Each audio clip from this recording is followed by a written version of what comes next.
અહેમદાબાદ મિત્ર ન્યૂઝની ટોપ 10 ખબરોમાં આપનું હાર્દિક સ્વાગત છે. ટાટા કેમિકલે મરીન સેન્ચ્યુરીને કાળા રણમાં ફેરવી નાખી. ગુજરાત હાઈકોર્ટે જામનગર મરીન સેન્ચ્યુરીમાં ખુલ્લી નહેરો દ્વારા ગેરકાયદેસર કેમિકલ કચરો અને પ્રદૂષિત પાણી ઠાલવવા બદલ ટાટા કેમિકલ્સ લિમિટેડ સામે કડક વલણ અપનાવ્યું છે. વન વિભાગ જામનગરના કલેક્ટર અને ઓથોરિટીના અહેવાલને આધારે કોર્ટે ગંભીર નોંધ લેતા નોંધ્યું હતું કે કંપનીએ કોઈની પણ મંજૂરી વગર કેમિકલ કચરો દરિયામાં નાખતા મરીન સેન્ચ્યુરીને કાળા રણમાં ફેરવી નાખી છે.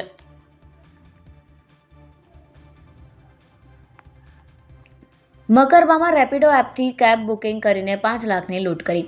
અમદાવાદમાં રેપિડો એપ્લિકેશનથી કેબ બુક કરાવી 4 અજાણ્યા શખ્સોએ ડ્રાઈવરને માર મારીને પૈસા, દાગીના અને ગાડી સહિત 5 લાખથી વધુની લૂંટ ચલાવી. લૂંટારુઓએ ડ્રાઈવરને માર મારીને લૂંટી ગાડીમાંથી નીચે ઉતારી દીધો હતો. આનંદનગર પોલીસે 4 અજાણ્યા શખ્સો સામે ફરિયાદ નોંધી તપાસ શરૂ કરી છે. આધેડની હત્યા બાદ આરોપીઓના ઘર, આસપાસ ઘર અને વાહનો સળગાવાયા. શહેરના રાજવનગરમાં થોડા દિવસ અગાઉ આધેડની કેટલાક શખ્સોએ જાહેરમાં હત્યા કરી હતી. આ હત્યાના આક્રોશમાં આવીને મૃતકના પરિવારજનોએ આરોપીના ઘર પાસે તોડફોડ કરી. ત્યારે આરોપીના પડોશમાં રહેતા એક વ્યક્તિની કોઈ રિક્ષા સળગાવી દીધી છે, જ્યારે એક વ્યક્તિનું મકાન સળગાવી દીધું છે. જે અંગે સેટેલાઇટ પોલીસે અજાણ્યા શખ્સ સામે ફરિયાદ નોંધી તપાસ હાથ ધરી છે.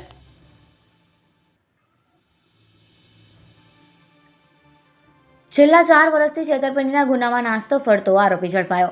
ગાંધીનગર જિલ્લામાં લાંબા સમયથી નાસ્તા ફરતા ગુનેગારોને પકડી પાડવા માટે શરૂ કરાયેલ ખાસ ઝુંબેશ અંતર્ગત ડભોડા પોલીસ સ્ટેશનમાં નોંધાયેલ વિશ્વાસઘાત, છેતરપિંડી અને કુળલેખન જેવા ગંભીર ગુનાઓમાં છેલ્લા 4 વર્ષથી પોલીસની આંખમાં ધૂળ નાખી નાસ્તા ફરતા આરોપીને આખરે લોકલ ક્રાઇમ બ્રાન્ચની ટીમે ઝડપી લઈ કાનૂની કાર્યવાહી હાથ ધરી છે.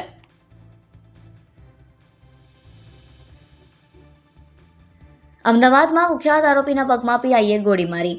અમદાવાદના કૃષ્ણનગરમાં હત્યાના પ્રયાસના ગુનામાં વોન્ટેડ આરોપી ધમા બારડના પગમાં ક્રાઇમ બ્રાન્ચના પીઆઈ મેહુલ ચૌહાણે ગોળી મારી હતી. ક્રાઇમ બ્રાન્ચના અધિકારીઓ ધમા બારડની ધરપકડ કરવા પહોંચ્યા હતા. તે દરમિયાન આરોપીએ પોલીસ અધિકારીઓ પર હુમલાનો પ્રયાસ કર્યો હતો, જેથી સ્વ બચાવમાં આરોપીના પગમાં ફાયરિંગ કરવામાં આવ્યું હતું. ત્યારબાદ ઘાયલ આરોપી ધમા બારડને સારવાર માટે તાત્કાલિક હોસ્પિટલ ખસેડવામાં આવ્યો.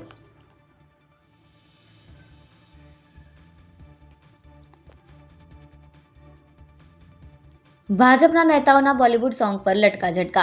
અમદાવાદના નારણપુરા વિધાનસભાના સરદાર પટેલ સ્ટેડિયમ વોર્ડના કોર્પોરેટરો, પૂર્વ કોર્પોરેટરો અને વોર્ડના હોદ્દેદારો, કાર્યકર્તાઓ બોલિવૂડ સોંગ પર ડાન્સ કરતા હોવાનો વિડીયો સોશિયલ મીડિયામાં વાયરલ થયો છે.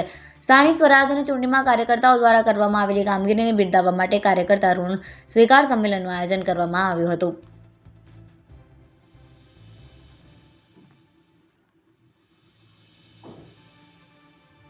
હોટેલમાં વેપારીનું માથું કાપી ટ્રાવેલ બેગમાં લાશ ભરી અડાલજમાં ફેંકી. અમદાવાદ ક્રાઇમ બ્રાન્ચે વર્ષ 2014માં પેરોલ જમ્પ કરીને 1 દાયકા કરતાં વધુ સમયથી ફરાર ફાંસીની સજા પામેલા હાઈ પ્રોફાઇલ ગુનેગારને શોધી કાઢીને સફળતાપૂર્વક ઝડપી લીધો છે. આ વ્યક્તિને મૂળરૂપે અમદાવાદની નીલમ હોટેલમાં 1994માં થયેલા એક ઘાતકી હત્યા અને લૂંટના કેસમાં દોષિત ઠેરવવામાં આવ્યો હતો.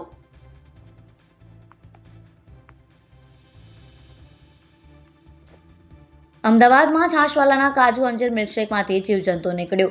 અમદાવાદ શહેરમાં નાગરિકોના આરોગ્ય સાથે ચેડા કરતી ખાણીપીણીની બ્રાન્ડ સામે અમદાવાદ મ્યુનિસિપલ કોર્પોરેશન એએમસીના ફૂડ વિભાગે લાલ આગ કરી છે. શહેરના પોલિટેકનિક 4 રસ્તા પાસે આઈઆઈએમ રોડ પર આવેલ જાણીતા આઉટલેટ છાશવાલામાંથી ખરીદાયેલા મિલ્કશેકમાંથી જીવજંતુ નીકળવાની ચોંકાવનારી ઘટના બની.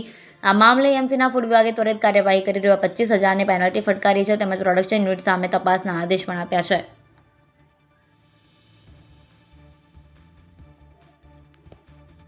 રાજ્યમાં 3 દિવસ વરસાદની આગાહી. હવામાન વિભાગની આગાહી મુજબ આગામી 3 દિવસ સુધી રાજ્યમાં તાપમાન યથાવત રહેવાની શક્યતા છે. ત્યારબાદ તાપમાનમાં 2 થી 3 ડિગ્રીનો ઘટાડો નોંધાઈ શકે છે. આ સાથે 30 મેથી 1 જૂન દરમિયાન ગુજરાતના વિવિધ જિલ્લામાં વરસાદી માહોલ સર્જાવાની સંભાવના વ્યક્ત કરવામાં આવી છે. ગાજવીજ અને ભારે પવન સાથે વરસાદ વરસી શકે તેવી આગાહી કરવામાં આવી છે.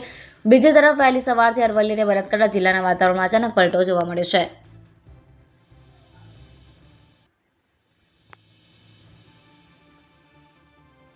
ચૂંટણી પરિણામના મહિના બાદ 8 મનપામાં પદાધિકારીઓની જાહેરાત.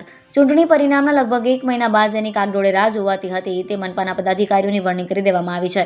અમદાવાદના પ્રથમ નાગરિક તરીકે થલતેજ વોર્ડના કોર્પોરેટર હિતેશ બારોટની વરણી કરવામાં આવી છે. ડેપ્યુટી મેયર તરીકે સાબરમતી વોર્ડના અંજુબેન શાહની નિમણૂક કરવામાં આવી છે, જ્યારે સ્ટેન્ડિંગ કમિટીના ચેરમેન તરીકે ખોખરા વોર્ડના કોર્પોરેટર કમલેશ પટેલની વરણી કરવામાં આવી છે. ભાજપના શાસક પક્ષના નેતા તરીકે શાહબાગ વોર્ડના જશુ ઠાકોર અને દંડક તરીકે ચાંદખેડા વોર્ડના અતુલ મિશ્રાની નિમણૂક કરવામાં આવી છે. અહેમદાબાદ મિત્ર ન્યૂઝની યુટ્યુબ ચેનલને સબસ્ક્રાઇબ કરો અને બેલ આઇકન જરૂરથી દબાવો, જેથી મહત્વના સમાચાર આપના સુધી જલ્દીથી પહોંચે.